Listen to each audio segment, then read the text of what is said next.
쟁점은 표준 운송 원가의 적정성 여부입니다. 그런데 진주시로부터 용역을 받은 업체가 적정성 여부를 판단할 수 없다고 밝혀 논란이 증폭되고 있습니다. 우리나라 서원 9곳이 세계유산 등재를 앞두고 있는 가운데 경남에선 함양 남계서원이 유일하게 포함돼 그 역사적 가치와 등재 의미를 더하고 있습니다. 정부가 아프리카 돼지열병의 원인으로 파악되고 있는 남은 음식물을 조만간 양돈 농가에서 직접 주지 못하도록 법을 개정하려고 하자 잔반급여 농가들이 반발하고 있습니다. 계속해서 경남 소식 진주에서 전해드립니다. 삼성교통 사태의 주요 쟁점은 표준운송 원가의 적정성 여부입니다. 그런데 진주시로부터 용역을 받은 업체가 적정성 여부를 판단할 수 없다고 밝혀 논란이 증폭되고 있습니다. 서윤식 기자입니다. 진주시가 버스업체에 지원하는 재정지원금의 기준은 표준운송원가입니다. 표준운송원가는 시내버스 한 대를 하루 운행하기 위해 필요한 최소 금액입니다. 결국 삼성교통 사태의 핵심은 표준운송원가의 적정성 여부입니다. 그런데 진주시로부터 용역을 받은 업체는 이에 대해 판단 불가로 결론지었습니다. 표준하고 실적이 차이 난다 해서 적정하다, 적정하지 않다고 저희들이 말씀을 드릴 수가 없다는 얘기입니다.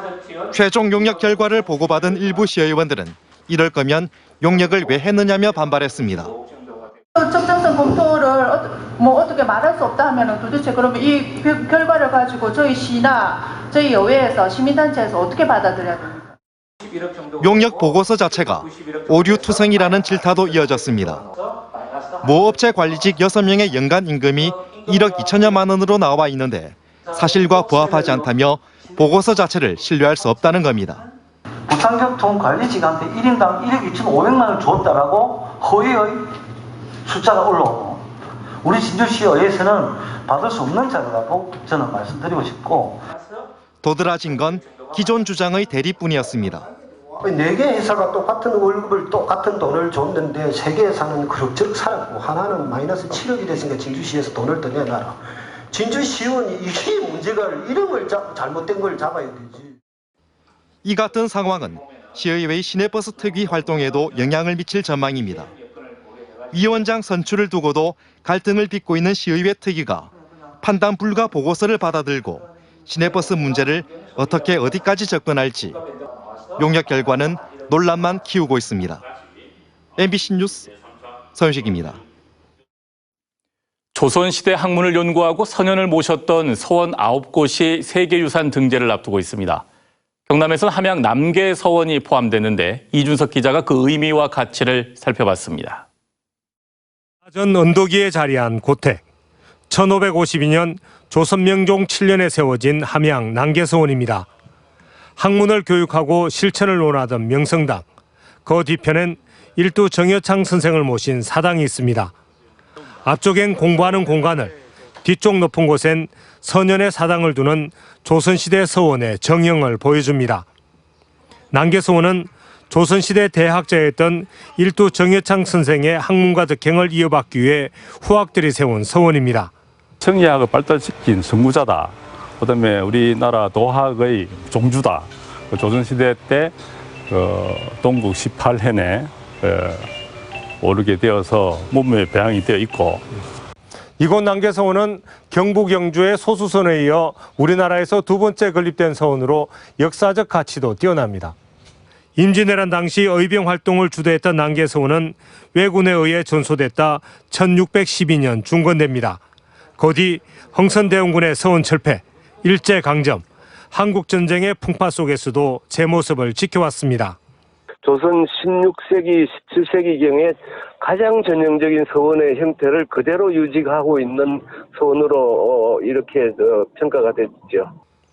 세계유산위원회가 보존의 가치를 인정한 이유입니다. 남계서원을 비롯한 한국의 서원 9곳의 세계유산 등재는 오는 30일부터 아제르바이잔의 바쿠에서 열리는 유네스코 세계유산위원회에서 최종 결정됩니다. 한편 함양 남계서원에선 정여창 선생의 탄신 569주년을 기념하고 세계유산 등재를 기원하는 일두 선비문화제가 내일과 모레 다채로운 행사들로 열립니다. MBC 뉴스 이준석입니다. 아프리카 돼지열병의 원인 가운데 하나로 남은 음식물을 먹이로 주는 잔반 급여도 있습니다. 정부가 조만간 양돈 농가에서 남은 음식물을 직접 주지 못하도록 법을 개정해 입법 예고를 했는데 이 잔반 급여 농가에선 반발하고 있습니다. 이상훈 기자입니다. 돼지 2,500마리를 키우는 경남의 한 양돈 농가. 입구에서 소독을 한 음식물 이송 차량이 대형 열처리 시설에 음식물을 옮깁니다. 군부대의 남은 음식물인데 열처리 장비는 95도로 설정해 기준인 80도보다 15도 높게 유지합니다. 끓이는 시간도 보통 1시간 이상으로 기준보다 2배 오래 끓이고 불순물을 제거한 다음 먹이로 줍니다. 가정에서 배출되는 쓰레기라든가 이런 거하고 차원이 전혀 다른 상태고 위생적으로 병균을 다 사멸한 상태에서 급여를 하기 때문에 전혀 다 먹고 나면 축사 내부 전체에 소독기를 돌려서 방역을 합니다. 남은 음식물을 직접 열처리해서 돼지 먹이로 주는 농가를 비롯해서 잔반 급여 농가는 전국에 257곳이나 됩니다. 국내 전체 돼지의 1%인 11만 마리입니다. 중국은 44%, 러시아는 35%가 잔반 때문에 돼지 열병이 발생한 걸로 나오자 정부도 최근 폐기물 관리법 규칙을 일부 개정해 입법 예고했습니다. 농가가 남은 음식물을 돼지에게 직접 주는 것을 금지하겠다는 겁니다. 입법 예고한다고 해서 그대로 법이 다 되는 것도 아니고요. 가정이 급하거나 이런 것들은 당장 빨리 하겠지만 그래도 또 이거를 이해관계자라든지 관련 부처라든지. 그러나 잔반 급여 농가들은 잔반을 그대로 주는 다른 나라와 달리 국내에선 열처리를 의무적으로 하기 때문에 사정이 다르다고 말합니다. 또 당장 잔반 급여를 중단할 경우 대책도 문제가 있다고 말합니다. 수억 정도로 투자가 이미 소요가 되었고 시설 자체가 사료로 전환하는 데는 상당한 기일도 필요할 뿐만 아니라 원가에서도 전혀 타당성이 없는 잔반 급여 농가들은 오는 10일부터 남은 음식물 수거를 거부하고 농식품부 앞에서 집회를 열기로 했습니다. MBC 뉴스 이상훈입니다.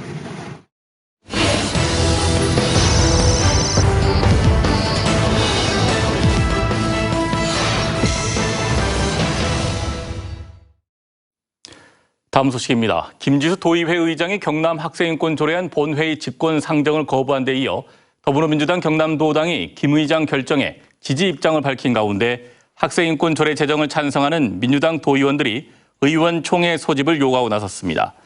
류경환 도의회 민주당 원내대표는 MBC와의 통화에서 조례 제정 찬성 의원을 중심으로 본회의 상정 요구 등에 대해 34명 전체 민주당 도의원들의 의견을 들어보기 위한 의원총회 소집을 요구하고 있다며 다음 주 초 원내대표단 회의를 거쳐 의총 개최 여부를 결정할 예정이라고 밝혔습니다.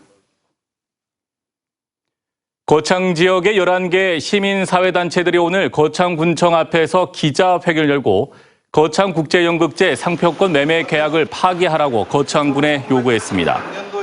이들 단체는 소송에 휘말린 상표권 매매 계약에 대한 의심과 논란이 증폭되고 있다며 독선적 행정의 결과인 이번 계약을 무효화하고 책임 공무원을 처벌하라고 주장했습니다. 거창국제연극제 집행위원회는 최근 양측의 상표권 감정평가액을 평균한 18억 7천만 원의 청구 소송을 거창군에 냈습니다. 최동환 사천시 의원이 시의회 임시회 5분 자유 발언을 통해 사천시가 최근 실시한 협약을 맺은 아쿠아리움의 협약 당사자인 주식회사 애니멀 킹덤은 지난 2017년 고성군과 아쿠아리움 건립 협약을 해놓고도 올해 초까지 착공도 하지 않고 있다며 회사의 재정 건전도를 면밀히 평가해야 한다고 밝혔습니다.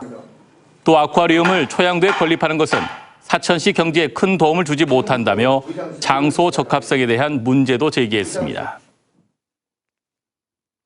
2019 대한민국 장애인 카누 대회와 해양 스포츠 대회가 오늘과 내일 사천 남일대 해수욕장 일대에서 열립니다. 지난해에 이어 두 번째로 열리는 이번 대회는 카누 대회와 드래곤 보트 대회 등 2개 종목이 열리며 카누 대회엔 25명, 드래곤 보트 대회엔 23개 팀 230명이 출전해 기량을 겨룹니다. 제14회 보물섬 마늘축제 한우잔치가 오늘부터 사흘 동안 남해 스포츠파크 일원에서 열립니다. 남해 마늘 어디까지 먹어봤을 주제로 한 이번 축제는 남해 특산품인 마늘과 한우를 먹고 즐길 수 있는 행사와 남해의 비전을 담은 마당극 등 다채로운 프로그램으로 진행됩니다. 한국토지주택공사 LH가 공공주택 건설과 도시재생 활성화 등 공공사업 활용을 위해 비축 토지를 매입합니다. LH는 정부 주거복지 정책의 적기 수행과 토지시장의 안정적인 수급 조절을 위해 해마다 비축 토지를 매입해왔으며 올해는 1,700억 원 규모로 사업을 진행합니다. 매입 대상은 토지 면적이 도시 지역은 500제곱미터, 그 밖의 지역은 1,000제곱미터며 공공사업 활용에 적합한 토지여야 합니다.